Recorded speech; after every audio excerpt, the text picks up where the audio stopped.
Pandarosh presents The Corridor, the science fiction short story for Dr. Amr Mounir.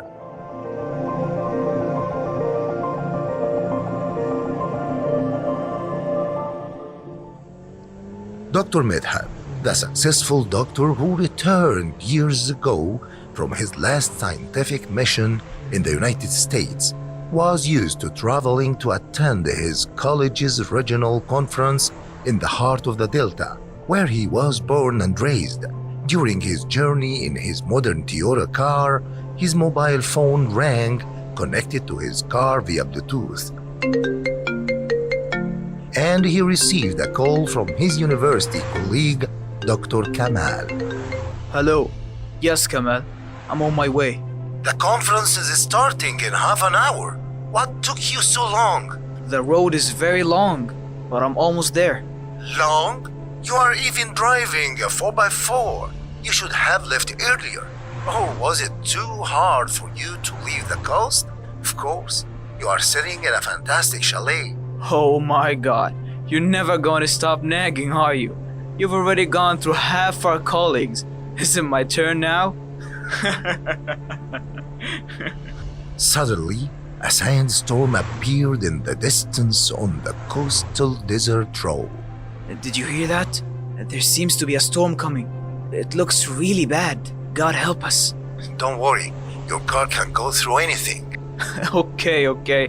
Hang up before your nagging kills me. Midhat hung up the phone and looked at the storm with determination. Since when do I care about storms? Midhat didn't mind the difficulty of driving in this uncertain weather, unlike most professional drivers who preferred to avoid traveling and wait until the fierce storm passed.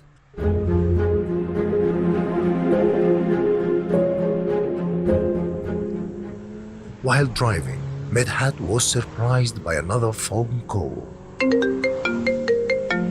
Hello. Yes, Abdulatif, how are you? How could you travel in this weather, Midhat? I heard from your younger brother that you are coming to attend a university conference. Abdulatif al-Hifnawi, Dr. Midhat's lifelong friend and fellow villager, was from the prominent al-Hifnawi family. They studied together until they parted ways at university. Midhat became a doctor and university professor, while Abdulatif stopped at high school to manage his family's extensive land. Time hasn't changed you, Abdul. You've always been afraid of adventures, but I can't live without them. I don't know how you endure the boring village life all the time. Hey, we have peace of mind here, away from the fierce rat race and conflicts you city folks live in. The important thing is that you arrive safely. You must come visit me in the village so we can spend some time together. The call ended, and various distant memories flashed through Midhat's mind. A simple father from the village of farmers who had failed to get a job as a postman was keen on educating his son, Midhat. He was overjoyed when his son excelled in the entrance exam, known then as the primary certificate. Congratulations, Midhat! You passed and made your father proud! I swear, I will take you to the city and even to the cinema. Really, Dad? Yes, my boy. Midhat's mobile phone rang again, snapping him out of his reverie. This time, it was his wife, Malak. Hello. Yes, Malak. How's Alia? She's fine. Don't worry. It's still a week until her due date. Okay, Grandma. What? Grandma? You're going to be a grandpa, not me.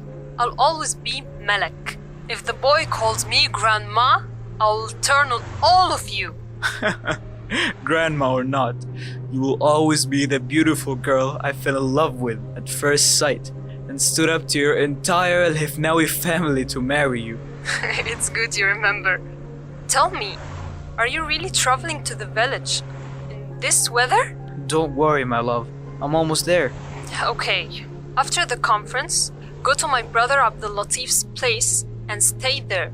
Don't return the same day. He just called me and we agreed that I would visit him.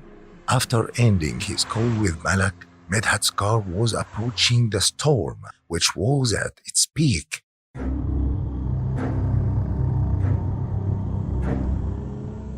What is this storm? It's like the hurricanes I see on the news. His heart raced unusually fast. This typically calm surgeon realized it was too late to turn back.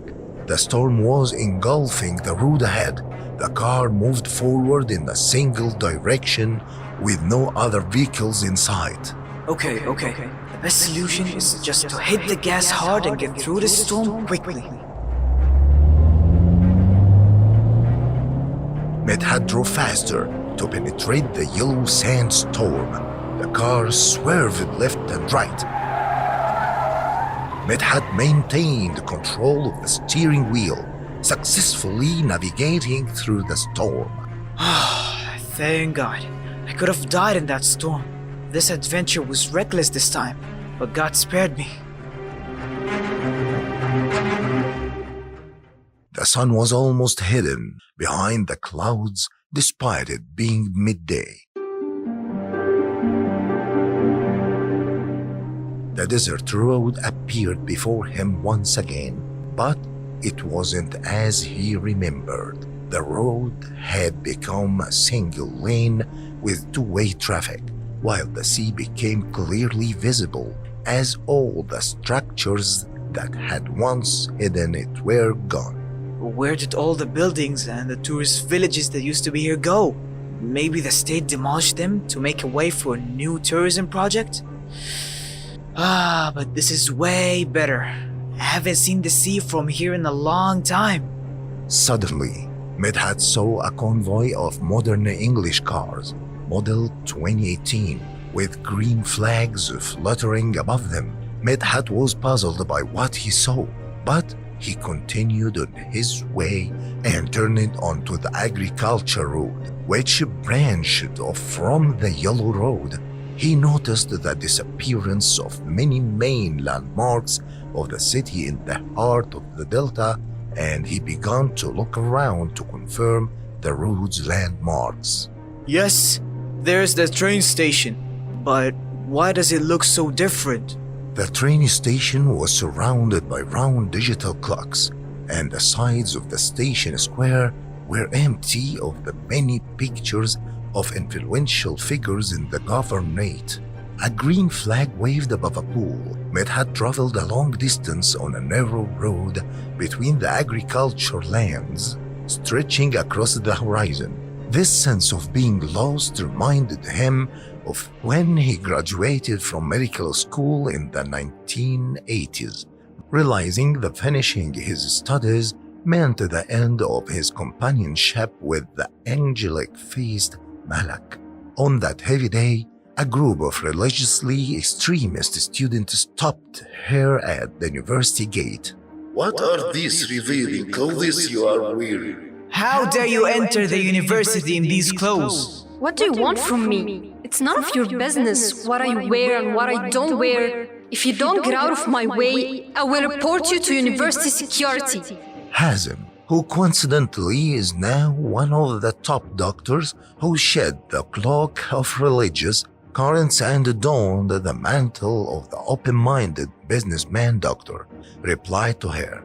Sister Mala, you are from a prominent family in the governorate and very beautiful, mashallah. The niqab is a form of chastity for you to prevent temptation among your fellow students. Malak didn't care about the words of their leader. None of you has the right to tell me what to do and what not to do.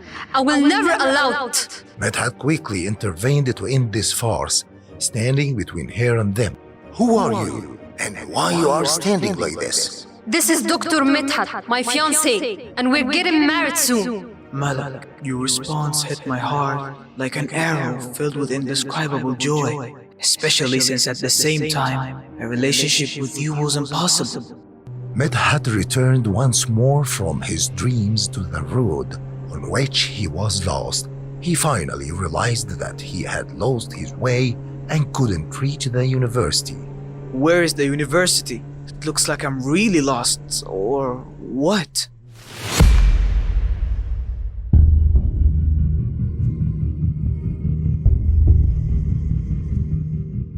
Medhat tried to call his friends Dr. Kamal to ask him what was happening, but he couldn't. The network is very weak. Strange. It's always strong on the agricultural road. This is the first time this happens. What? And the network name has changed too. What's going on? Medhat continued on his way towards his village, Al-Hifnawiya, which was the only place clearly visible on the GPS map in his mobile phone. The car approached the entrance of the village. Its landmarks were not as he recently remembered them. The village houses were fewer and lower in height, and the Hifnawi mansion returned once again to its former glory, where it stood out among the village houses after almost disappearing among the towering skyscrapers. What happened to the village? How and when did it change like that? Medhat parked the car just steps away from the entrance of the palace, which showed signs of renewal and modernization. It was unusual for him to see a large number of workers, servants, and guards filling the garden outside, which was full of trees and flowers. Wow, bravo Abdul Latif. How did you manage to renovate the palace like this and bring it back to its former glory? Medhat tried to contact Abdul Latif to inform him of his arrival and congratulate him on this significant achievement. It seemed that the network had improved and the ringing began. Hello, who's this? This is Medhat. Abdul Latif with me? May I speak to Abdul Latif, please? Which Abdul Latif are you talking about, sir? You've got the wrong number. The call was cut off, leaving Medhat in a state of utter astonishment. He had no choice but to ask one of the guards to inform Abdul Latif of his presence outside. Excuse me. Could you please tell Mr. Abdul Latif that Dr. Medhat is outside and wants to see him? Mister! Which mister are you referring to, sir? Do you mean His Excellency Abdul Latif Bey? Medhat smiled upon hearing the title Bey used in this way. He felt that the guard was joking with him, so he decided to play along with this kind of heavy-handed humor. Yes, please. Tell Abdul Latif Bey that Dr. Medhat Pasha is waiting outside. The guard was surprised by Medhat's words and rushed inside like a bullet. To call the head servant, a dark-skinned man of Nubian origin emerged. Welcome, Your Excellency! Welcome, welcome! Medhat was astonished when he saw the interior of the mansion in a completely different state from what he had known before. The grandeur and opulence were evident, with walls filled with portraits of the Hafnawi family, spanning several generations and various royal certificates and medals. Medhat approached one of the medals to check the date inscribed on it, which was December 10, 2018. Even forgery isn't done well by Abdul Latif. What's going on? Why has Abdul Latif deceived me all this time?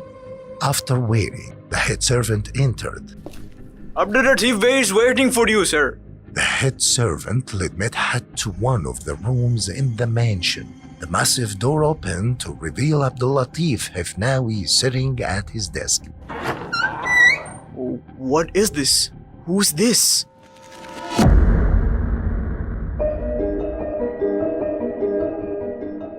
This was not the Abdul Latif he knew, although it was the same face. His appearance had changed. This time he wore a sleek black suit instead of his usual traditional attire, and his white beard was gone, along with yellow rosary that signified his ascetic Sufi style. Welcome, Doctor. Is there anything I can do for you in Hifnawi? Medhat realized that Abdul Latif didn't recognize him for a moment. He felt as if he might be dreaming. He gathered his composure and asked Abdul Latif, Thank you, Abdul Latif Bey, for the warm welcome. I was just asking about one of my relatives named Medhat Alish. Do you know anything about him? Abdul Latif's eyes widened at the mention of Medhat. Do you mean Medhat, Ali's cousin who works at the Postal Authority? Yes, that's him. May God have mercy on him. He passed away as a young man during the cholera epidemic that struck Egypt in the 1980s. Shock and disbelief were evident on Medhat's face. By the way, he was one of my dearest friends, but life took us apart. Unfortunately, due to his family's financial situation, he only completed elementary school and worked in the postal service with his father. As for me, I went abroad to continue my higher education with my siblings. That's life, doctor. If there is anything I can do for you, the mansion is open to you. The meeting ended, and Medhat was left feeling as though he was sinking into a dream resembling a black hole, or perhaps a coma resulting from a car accident. He left the Hifnawi mansion and looked around the village, which was now devoid of the cafes and other familiar places he used to see. At the village entrance, he stopped his car to light a cigarette, which was unusual for him as he only smoked in rare circumstances. He tried to understand what had happened since he entered the heart of that storm. What's going on? Since I entered the storm, everything has changed. Could it be the cause? The seconds I spent inside the storm had sand particles swirling around the car in circular waves. Yes, I remember now. There was an electrical spark that appeared like lightning from those waves. Could it have created an electromagnetic tunnel and transported me into a time warp between parallel worlds? The same date and places, but it seems events took a different path. Oh God, I feel like I'm living in a silly sci-fi movie. Medhat turned on the car radio to confirm what was happening, trying to understand the nature of the dream he was living in. The Egyptian people and Egyptian radio congratulate His Majesty King Farouk II, may God preserve him, King of Egypt and Sudan, on the occasion of the birth of the young prince, Dusum bin Farouk, on this auspicious day in mid-May 2019. We pray that God protects him and his siblings from all harm. God, the King, the nation.